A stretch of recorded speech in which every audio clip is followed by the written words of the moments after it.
The London Top Show is sponsored by Ludo King. It is India's most downloaded game.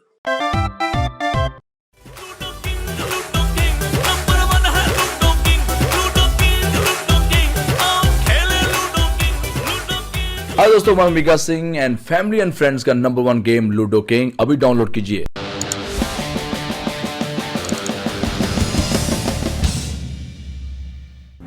नमस्कार, सौरभ द्विवेदी नाम है हमारा और आप देखना शुरू कर चुके हैं दी ललन टॉप शो।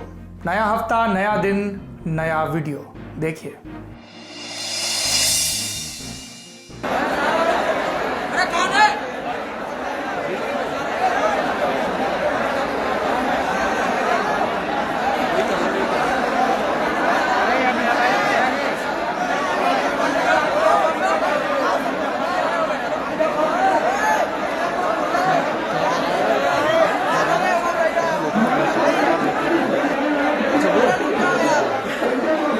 समझाने भी नहीं, समझने दिया, लड़की तो मारेंगे नहीं बने।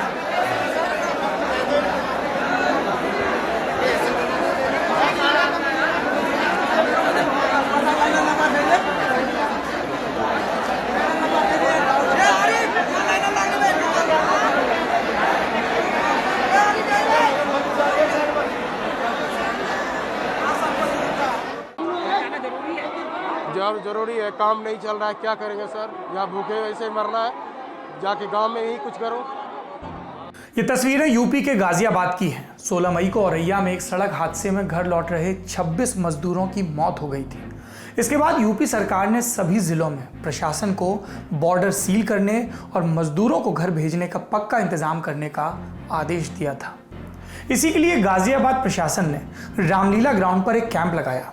मजदूरों से कहा गया यहाँ उनका रजिस्ट्रेशन होगा, जिसके बाद उन्हें श्रमिक स्पेशल ट्रेन से घर भेजा जाएगा। 18 मई को इस कैंप में गाजियाबाद के सिटी मजिस्ट्रेट समेत तमाम वरिष्ठ अधिकारी पहुंचे। बावजूद इसके कैंप में सोशल डिस्टेंसिंग के नियमों का पालन नहीं हुआ। हजारों की संख्या में मजदूर जुटे। रजिस्ट्रेशन की लाइन में धक्का मुक्की भी हुई। अधिकारी लोगों को शांत कराने की कोशिश करते रहे, लेकिन लोग बहुत सारे थे और व्यवस्थाएं बहुत कम। इतिहास की किताबों में हमने पढ़ा था, बंटवारे के वक्त लोग बेघर होकर इधर से उधर और उधर से इधर आए। वो सब देखने वाले लोग अब कम बचे हैं। जो तस्वीरें थीं वो धुंधली पड़ने लगी हैं। लेकिन लॉकडाउन के चलते घर लौटने को मजबूर प्रवासियों का हुजूम हमें उस महाप्रवास की याद दिला रहा है। तब सारा दोष अंग्रेज़ों पर डाला गया।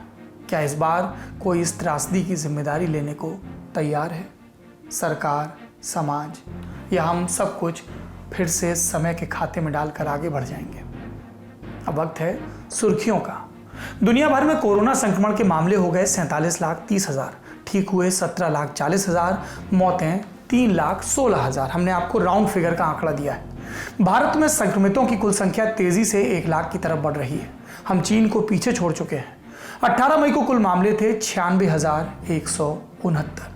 इनमें से 36,824 ठीक हो चुके हैं और मौत का आंकड़ा 3,000 को पार कर गया है। 3,029 मामले तेजी से बढ़ भी रहे हैं। पिछले 24 घंटों में 5,242 नए मामले सामने आए। 2,715 लोग ठीक हुए और 157 लोगों की मौत हुई। ये 24 घंटे का आंकड़ा है। अब बढ़ते हैं बड़ी खबर की तरफ। बड़ी खबर में आज सबसे पहले बात लॉकडाउन 4.0 की। प्रधानमंत्री नरेंद्र मोदी ने कहा था कि लॉकडाउन का चौथा चरण भी होगा, नए रंग रूप में होगा। ये नया रंग रूप क्या होगा ये उन्होंने नहीं बताया था, बस एक वाक्य कहा था। सभी को लगा कि पिछली बार की तरह केंद्रीय गृह मंत्रालय की तरफ से ऐलान होगा, लेकिन इस बार वैसा भी नहीं हुआ। राष्ट्रीय आपदा प्रबंधन प्राधिकरण यानी कि एनडीएमए की तरफ से आदेश जारी हुआ। पंडितों ने कहा कि लॉकडाउन बढ़ाना अलोकप्रिय माना जा रहा है, इसलिए पहले लॉकडाउन से लेकर चौथे लॉकडाउन के आते आते पीएमओ और गृह मंत्रालय एक एक कदम पीछे हटते गए कि फैसलों के लिए उन्हें ही सिर्फ जिम्मेदार न माना जाए। और इसीलिए बार बार कहा गया कि राज्यों से सुझाव मांगे गए हैं और उनको शामिल करने की कोशिश की गई है। इसलिए हम आपको बता देते हैं चौथे लॉकडाउन में क्या बदला। एनडीएमए ने लॉकडाउन को 31 मई तक के लिए बढ़ाया है, मतलब 18 मई से 31 मई तक होगा लॉकडाउन का चौथा चरण। कांग्रेस के पूर्व अध्यक्ष और सांसद राहुल गांधी प्रेस से कह चुके थे सरकार को रेड, ऑरेंज और ग्रीन जोन तय करने का अधिकार राज्यों को देना चाहिए। अब राहुल गांधी ने कहा तो उनकी पार्टी के मुख्यमंत्री भी कहेंगे। पंजाब के सीएम अमरिंदर सिंह समेत कई और नेताओं ने ये बात कही। कई गैर कांग्रेसी मुख्यमंत्रियों ने भी कहा। केंद्र ने राज्यों की ये बात मान ली है। अब राज्य तय करेंगे कि कौन सा जिला कौन से जोन में आएगा। चौथे चरण में और भी कई रियायतों की उम्मीद थी, लेकिन चूंकि मामलों की संख्या बढ़ती जा रही है, इसलिए सरकार ने सिलेक्टिव ढील दी। देश भर में अभी भी कुछ गतिविधियां बंद रहेंगी।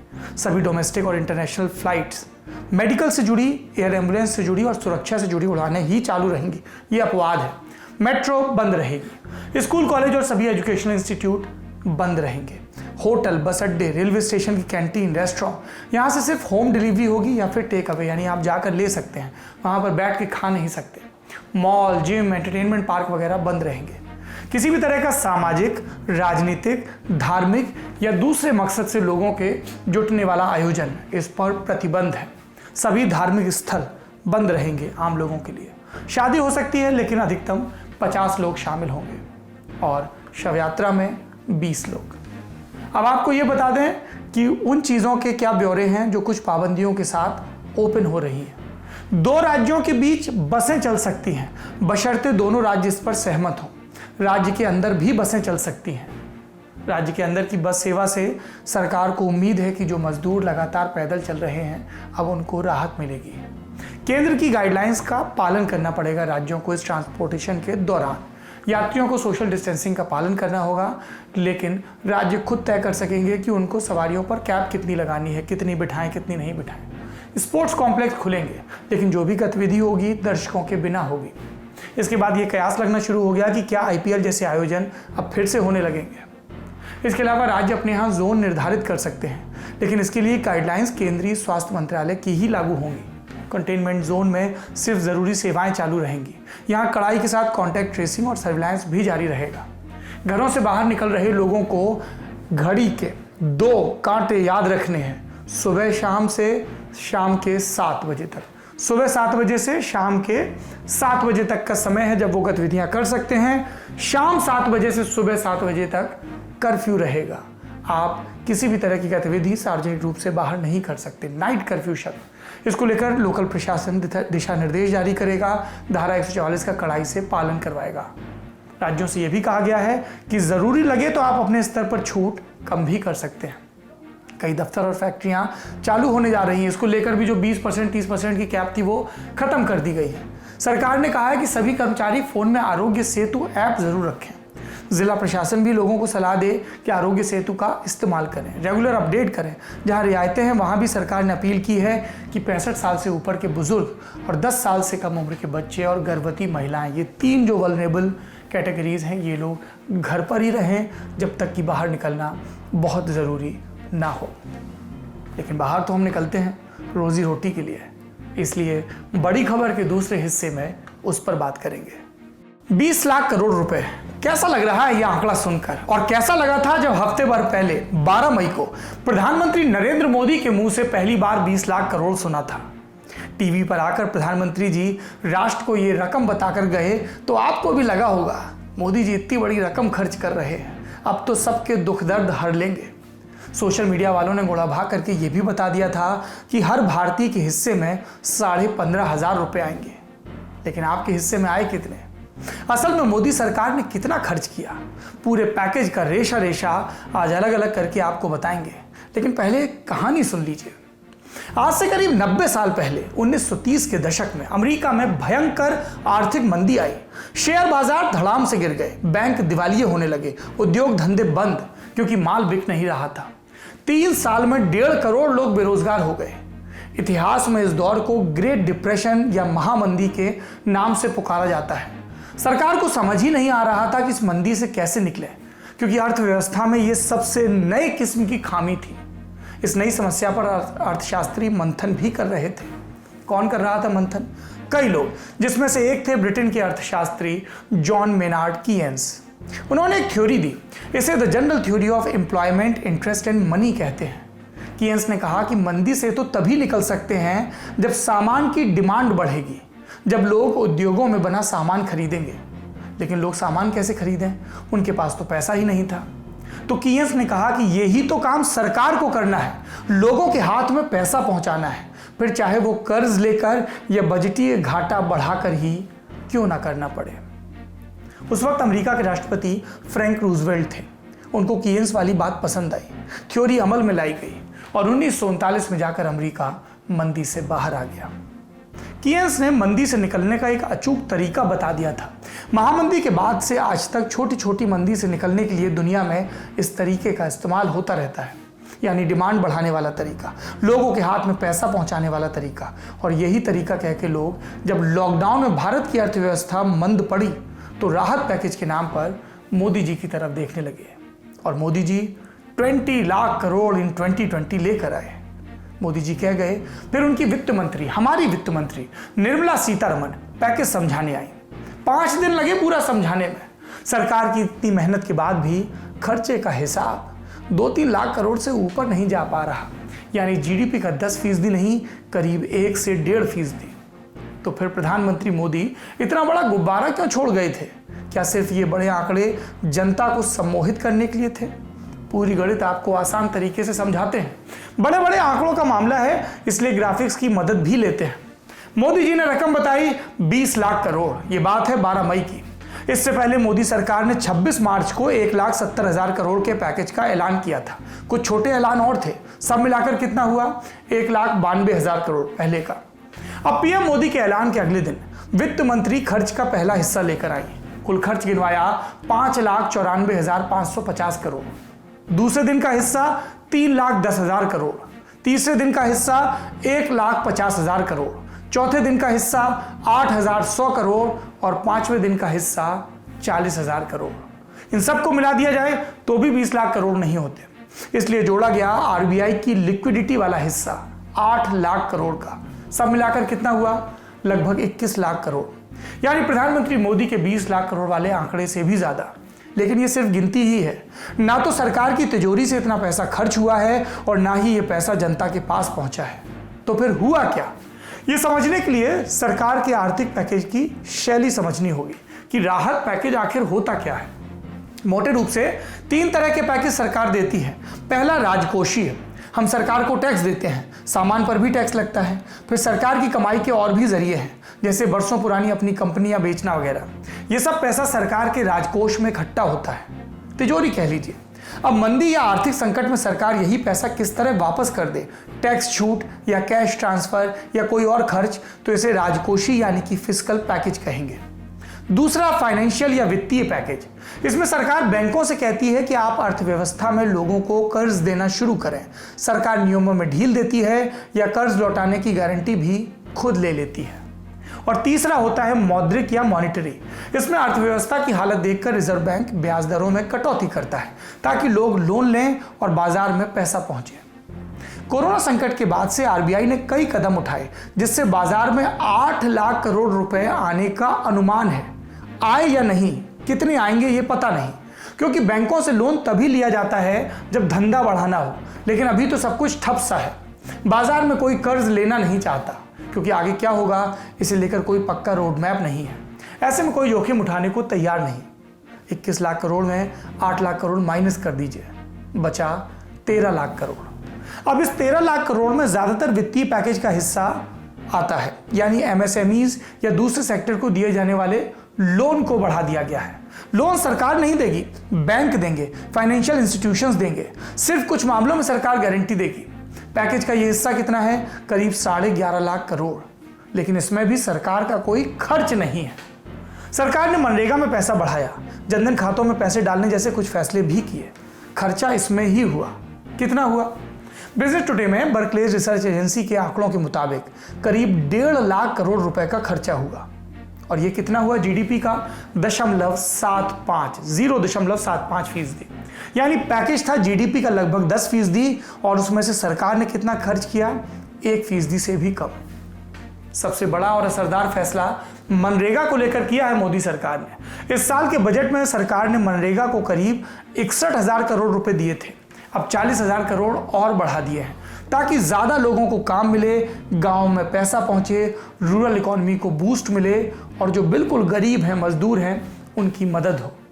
इसके लिए मनरेगा में मजदूरी 182 रुपए प्रतिदिन से बढ़ाकर 202 रुपए प्रतिदिन कर दी गई है। इसके अलावा महिलाओं के जनधन खातों में 500 रुपए 3 महीने के लिए डाले जाएंगे। सरकार कह रही करीब 20 करोड़ खातों में यह पैसा जाएगा। इसी तरह से कृषि सेक्टर में रिफॉर्म्स को लेकर भी सरकार ने अच्छे फैसले किए। मनरेगा का फैसला भी अच्छा है। मसलन इसेंशियल कमोडिटीज एक्ट में बदलाव की बात, या फिर उपज को कहीं भी बेचने का नया कानून लाने की बात। ठीक बात है कि ये रिफॉर्म्स होंगे तो किसानों के हक में जाएंगे, लेकिन अभी जिसकी जरूरत थी वो नहीं हुआ है। लाखों लोगों का रोजगार छिना है। देश में हर चौथा आदमी बेरोजगार है। शहरों से घर लौटे प्रवासियों के सामने खाने का संकट है। उनके जनधन खाते में 500 रुपए भेजना या फिर फ्री राशन देने की बात कहकर सरकार अपनी जिम्मेदारी से नहीं भाग सकती। शहरों में अपना रोजगार छोड़कर गांव की तरफ भाग रहे मजदूरों को सरकार से मदद की उम्मीद रखने का पूरा हक है, लेकिन उम्मीद के नाम पर सरकार बड़े बड़े आंकड़े थमा दे रही है। इस बात पर कि लोगों ने ध्यान दिलाया कि सरकार चाहे कितना विस्तृत ऐलान करना चाहती थी, वो एक दिन में भी ये कर सकती थी, लेकिन 5 दिन के इवेंट में से तब्दील कर दिया। 30 लाख करोड़ का बजट एक दिन में पेश हो जाता है, और जिस पैकेज को सरकार 20 लाख करोड़ का बता रही है उसे पेश करने में वित्त मंत्री 5 दिन लेती है। पहले वो अंग्रेजी में पढ़ती हैं, फिर वही बात अनुराग ठाकुर हिंदी में पढ़ते हैं। 5 लंबी और उबाऊ प्रेस कॉन्फ्रेंस के बाद सवाल जवाब होते हैं तो कई सवालों के जवाब नहीं दिए जाते हैं, और आखिरी में पता चलता है सरकार अपनी जेब से जीडीपी का 0.75% खर्च कर रही है, 10% नहीं। आधे से ज्यादा ऐलान वो हैं जो हम बजट में भी सुन चुके थे, जिन्हें लागू करने या उन पर जोर देने के लिए सरकार को किसी महामारी की जरूरत नहीं थी। फिर सरकार ने ये राग दोबारा क्यों आलापा? नीति निर्धारण सरकार का काम है। उसके पास हिसाब है कि खजाने में कितना पैसा है। उसके पास जानकारी है कि नियम कायदे कानूनों में कौन से बदलाव किए जा सकते हैं, कौन से नहीं। जनता कोरोना से त्रस्त है, लोगों की नौकरियां जा रही हैं, तनख्वाह कट रही है, पलायन को मजबूर हो रहे हैं। ऐसे में उन्हें आंकड़ेबाजी से ज्यादा सच सुनने की जरूरत थी। अगर हमारे पास अर्थव्यवस्था का 10% खर्च करने को नहीं था तो हम उस ऊंचे दावे से बच सकते थे। सड़क पर चल रहे मजदूरों ने आंकड़ों का वो जंजाल नहीं सुना जो वित्त मंत्री ने 5 दिन प्राइम टाइम टीवी के लिए बुना। उन्होंने सुना प्रधानमंत्री मोदी के मुंह से निकला 20 लाख करोड़, अर्थव्यवस्था का 10%। अभी सत्य अखबार के बिजनेस पन्नों तक महदूद है, लेकिन कभी कभी ये आंकड़ा समस्या बनकर आएगा तो जरूर हमारे देश के सामने। सोचिए, आने वाले वक्त में जब उन मजदूरों पर कुछ बीतेगी, दुख बीतेगा, और उन्हें पता चलेगा कि जब वो अपना घर बार लेकर सड़क पर चल रहे थे, जुए पर बैल के साथ जुटे हुए थे, तब सरकार आंकड़ों की बाजीगरी में मशगूल थी। सरकार के पास सदन का भरोसा है, क्या वो इतने में खुश है? क्या उसे लोगों का भरोसा जीतने की कोई ज़रूरत महसूस नहीं होती? रेटिंग एजेंसियां बता रही हैं कि जीडीपी 1% से भी कम हो जाएगी। सरकार का पैकेज सुनकर शेयर बाजार गिर रहा है, मजदूरों की मौत हो रही है। एक मंत्रमुग्ध सरकार फिर भी ये जताने में लगी है कि उसने लोगों पर उपकार किया, लोगों के लिए काम किया। इससे पहले कि बहुत देर हो जाए, सरकार को अपने काम करने का तरीका बदलना चाहिए और लोगों से सत्य बोलना चाहिए, घुमा फिरा कर नहीं, बिल्कुल प्रकट सत्य। इससे पहले हमने आपको बताया था कि सरकार ने नाइट कर्फ्यू का ऐलान किया है। केंद्र की ओर से गाइडलाइंस में भी ये कहा गया था कि अभी मॉल और बड़े स्टोर बंद रहेंगे, लेकिन ममता बनर्जी सरकार अभी भी एकला चलो वाले मोड में है। पश्चिम बंगाल की मुख्यमंत्री ममता बनर्जी ने साफ कह दिया, राज्य में नाइट कर्फ्यू लागू नहीं होगा। साथ ही उन्होंने ऐलान किया कि 21 मई के बाद कंटेनमेंट जोन को छोड़कर अन्य सभी जगहों पर बड़े स्टोर खोल दिए जाएंगे। हालांकि राज्य में लॉकडाउन 31 मई तक जारी रहेगा। 24 अप्रैल को केंद्र सरकार ने एक चार्ट रिलीज किया था जिसमें कोरोना का कर्व फ्लैट होता दिख रहा था। कोरोना से लड़ने के लिए केंद्र सरकार ने 11 एम्पावर्ड ग्रुप्स भी बनाए थे। इसमें से एक ग्रुप के अध्यक्ष थे doctor VK Paul. NITI Aayog के सदस्य डॉक्टर पॉल ने यह भी कहा था कि मई के पहले और दूसरे हफ्ते में मामलों में कमी आएगी, लेकिन ऐसा हो नहीं रहा। मामले रोजाना 3000 तक पहुंचे, फिर 3.5, फिर 4000 और अब 5000। अभी कुछ ही मिनट पहले हमने आपको बताया था कि देश में 24 घंटे में 5242 मामले सामने आए। ये दो बातें बताती हैं कि न केंद्र के अपने दावे सही निकल रहे, न केंद्र और राज्य साथ में काम करने की इच्छा शक्ति दिखा रहे, न राज्य लापरवाही वाले रवैये से बाहर आ रहे। और इन सब के बीच, इन सियासतदानों के बीच कौन फंस गया है? आम आदमी। और इसी आम आदमी का हाल लेने के लिए ललन टॉप की टीम फील्ड पर उतरी। हमारे साथी सिद्धांत मोहन और अमितेश कुमार लगातार यात्राएं कर रहे हैं। ग्रेटर नोएडा एक्सप्रेसवे पर वो मिले मोफिल खान से। वो एक बैग लेकर बिहार के सुपौल जा रहे थे। सिद्धांत ने पूछा, बैग में क्या क्या समेट कर ले जा रहे हैं? अच्छा, ये बैग आपका बड़ा भारी लग रहा है, कितना भारी होगा? भारी नहीं ज़्यादा? क्या रखे अंदर? इसमें कपड़ा है। दिखाइए ये पहले ये वाला चेन दिखाइए, यहाँ क्या क्या रखे हैं? ये दाल है, दिया था दाल कोई। दाल कोई दिया था? हाँ जी। अच्छा, और? आज ही दिया रास्ते पे। हाँ, ये जूता है, ये कपड़ा है। अच्छा, और क्या रखे हैं इसमें? इसमें और कुछ नहीं, कपड़े है, इसमें दाल जूता, है। दाल और? हाँ, कपड़ा कपड़ा है। जी। अच्छा, और फिर आगे क्या? और इसमें भी कपड़ा है, तेल है। तेल है। हाँ जी, ये तेल दिया, हल्दी दिया। ये क्या है? हाँ, ये हल्दी है कि मिर्ची है, पता नहीं क्या है ये। हल्दी है। हाँ, ये। अच्छा, और अब क्या कुछ रखे हैं? अब कुछ नहीं, कपड़े। चादर रखे हैं ये, ओढ़ने के लिए। ये। और क्या रखे हैं? और कुछ नहीं सर, ये है खाली पैंट शर्ट है, और कुछ नहीं है। ये कागज पत्तर है आपका? कागज है। अच्छा, एक बात पूछ सकते हैं आपसे? जी। पैसा कितना है जेब में अभी आपके? कुछ पैसा रखे हैं अपने पास आप? पैसे नहीं है, मंगाए थे कल परसों 3000 रुपये। हाँ। उसमें से 300-400 रुपये खर्च हो गए। अच्छा, ठीक है, तो ये 27-28 का तो 2500-2600 रुपया है, 2500-2600 रुपये है आपके पास और आपके बेटे के पास, दोनों लोग का मिला के? दोनों लोग के मिला के। दो लोग 2500-2600 में पहुंच जाएंगे आप लोग? उम्मीद तो नहीं है सर। कैसे जाएंगे? 2500-2600 में कोई नहीं ले जाएगा दो लोग को, तो कैसे जाएंगे आप? क्या करेंगे सर, ऐसे ही रहेंगे, पैदल ही करते करते चले जाएंगे। परेशानी तो बहुत उठाए 2 महीने से।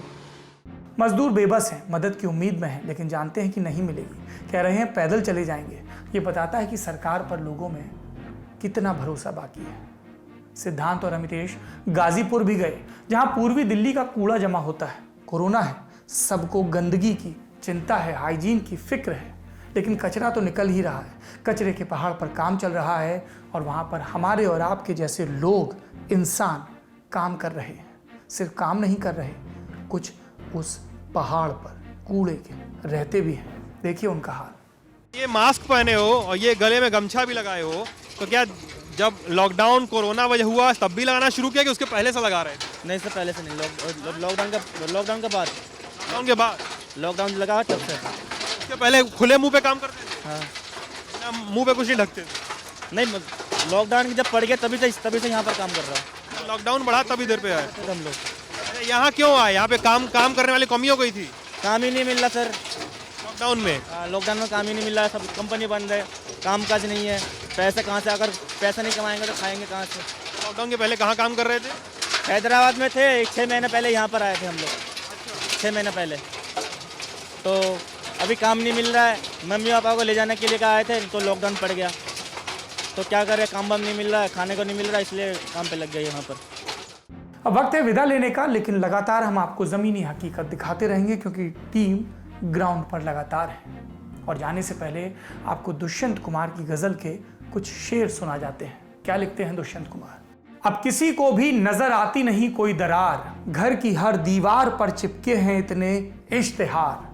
आप बचकर चल सकें ऐसी कोई सूरत नहीं, रह गुजर घेरे हुए मुर्दे खड़े हैं बेशुमार। रोज अखबारों में पढ़कर ये ख्याल आया हमें, इस तरफ आती तो हम भी देखते फसले बहार। मजदूरों के पांव में दरारें पड़ रही हैं, सरकार इश्तिहारों में आंकड़े लिखकर, बयान लिखकर चिपका रही हैं।